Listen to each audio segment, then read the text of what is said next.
What would you do if a harmless party game suddenly put you at the center of a major conflict? In today's story, a simple game of truth or dare leads to a friendship-ending fight, and it all comes down to one crucial, misunderstood moment. My friend Maya invited me to a sleepover at her house with a few of our classmates. Since we're a pretty tight-knit group and already know most of each other's secrets, we decided to skip the truth part and just go with dares, which is always more fun anyway. The challenges were getting pretty weird, and we were all having a great time. I was sitting on the floor next to Maya's brother, Leo, who was hanging out with us. When my turn came around, one of my classmates dared me to kiss him. Immediately, Maya jumped in and told our friend to change the dare. But here's the thing, when the dare was announced, Leo didn't say a word, he just kind of laughed. To me, that seemed like a green light, right? He looked like he was okay with it. This was the first and most obvious sign for me to stop.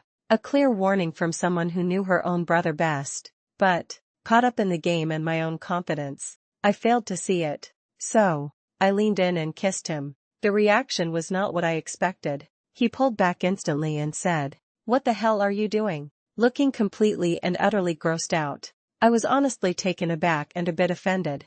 I asked him why he was so disgusted by me kissing him. I mean, I'm a pretty okay-looking girl, and even if I weren't, his reaction felt totally over the top. As one commenter later put it so perfectly, saying nothing is not consent. He did not consent. My looks had nothing to do with it. My assumptions had nothing to do with it. The simple fact was, I kissed him without his consent. The vibe in the room completely shattered. Leo got up and left the game. Then Maya turned to me, her face like stone, and told me that what I did was wrong on so many levels. She told me to get out of her house. I was stunned. I looked around at our other classmates, but they all stayed silent, looking down at the floor. I figured they were on my side but just didn't want to get involved in the argument. So, I left. Later, trying to get some perspective, I posted the story online, asking if I was in the wrong, but I added a little request. For privacy, I explained that I was using a throwaway account,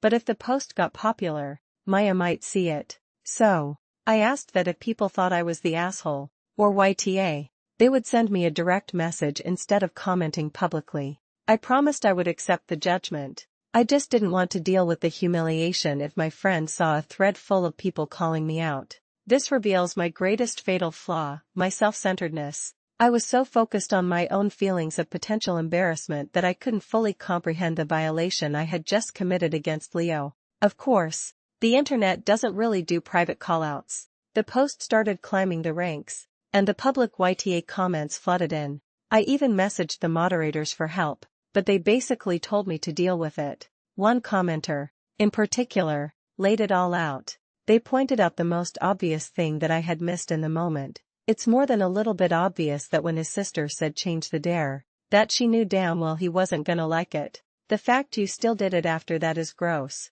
They suggested that Leo's laugh wasn't one of amusement, but of nervousness, trying not to be rude to his sister's friend while his sister was already trying to defend him. They said I was the asshole for not getting consent, for putting him on the spot, and for thinking my looks gave me a free pass. They finished by saying that as a woman, I of all people should understand that consent goes both ways. It was a hard truth to swallow. I thought my classmates were silent because they supported me, but it was more likely they were uncomfortable because they saw what I didn't. I had crossed a line. Maya wasn't overreacting. She was standing up for her brother. I had violated his boundaries in his own home, in front of his sister and all our friends, and when he reacted negatively, I made it about my own hurt feelings. The story ends with me kicked out of my friend's house and publicly called out online. I was so wrapped up in the game and my own ego that I completely ignored the signs and violated someone's trust and personal space. The core lesson here is unmistakable. Consent is not complicated.